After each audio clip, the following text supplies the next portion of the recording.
Hi everyone, Jamie Borden here from sticklibrary.com for iDrum magazine, interviewing Blue Man Group. I'm here with Vince Verderame, who is the percussion director.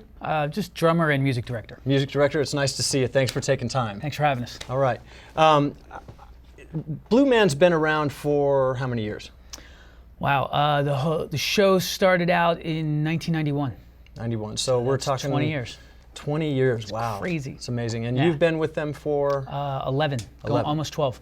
And how long ago did Blue Man come to Vegas? When I came here, we opened in 2000. 2000 here, Yeah. so okay, very good.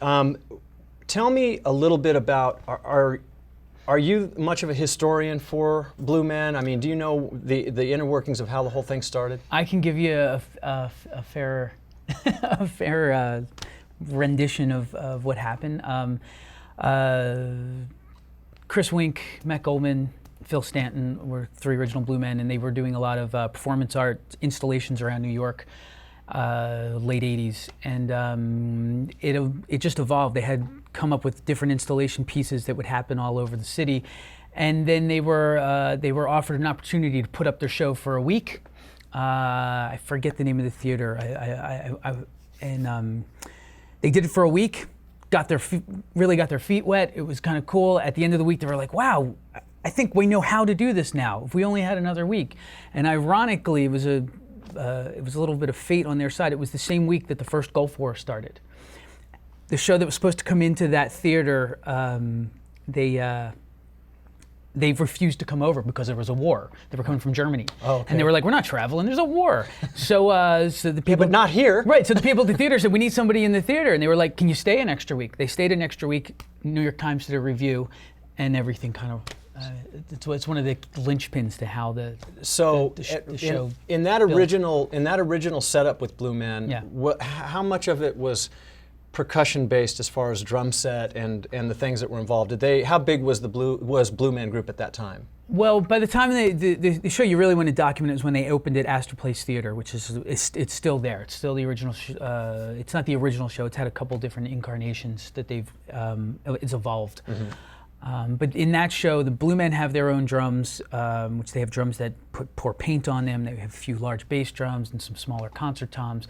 And then there was just one kit player with a kind of augmented sort of, let's call it like an urban tribal kit. Mm-hmm.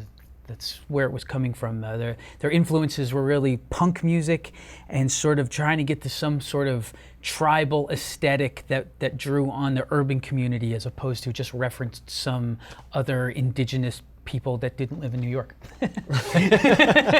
Okay. Right? Not native. Not native to New New York. Right, exactly. So they were trying to come up with their own thing, and Ian, who was the original drummer, really just came up with some unique patterns where he kind of disregarded, like, for those of us who were around in the 80s, it was very much about like slick drumming and everything was super clean and precise.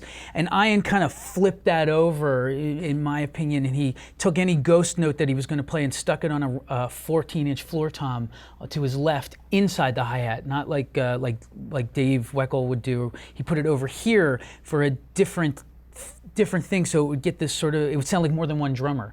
And then kind of drew on sort of a Keith Moon thing where he would just pump eighth notes in his feet and then play all these grooves over it, and it just has a certain earthiness to it, and it was really cool. And you know that particular rhythm, and back some years ago when I had an opportunity to come backstage and hang out with some of the guys and before show and kind of look at the whole kind of protocol, and I use protocol, that's a mechanical word for as artsy as that show is, and backstage everybody's got a real positive vibe. And still, it's a big company, it's a big show, there's a lot going on. Yeah, but there was something about that groove that was a thread even through my small experience backstage. There's a particular groove that it seems like that entire show is built around, and it is literally an infectious It is. feeling groove. And I still remember parts of it today, but I remembered people sitting down and they were practicing this one groove. Tell me about that groove. It's called a Mandelbrot, and it derives from the scientist who came up with a thing called the Mandelbrot series. That it just kind of evolves in on itself, without getting too scientific about it. But the groove itself has that sort of feel to it, just kind of snakes through and just kind of winds around itself.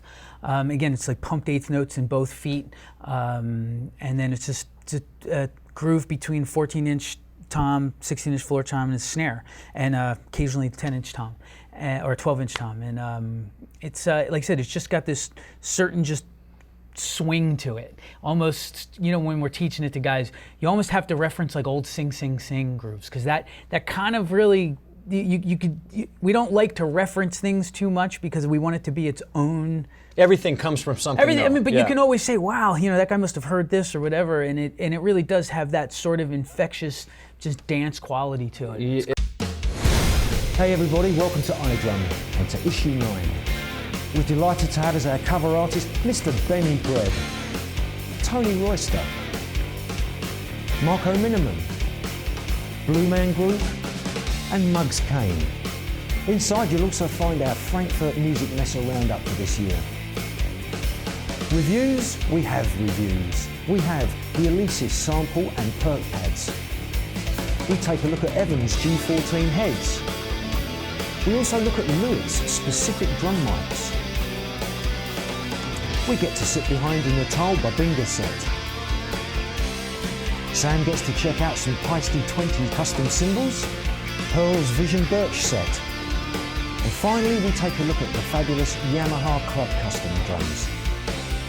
In tech sessions, you'll find all the tuition you'll need to make you a smarter, better player.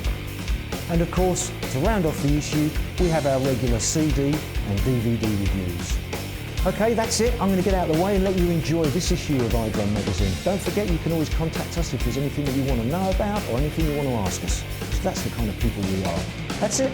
iDrum, it's the perfect mag for everybody.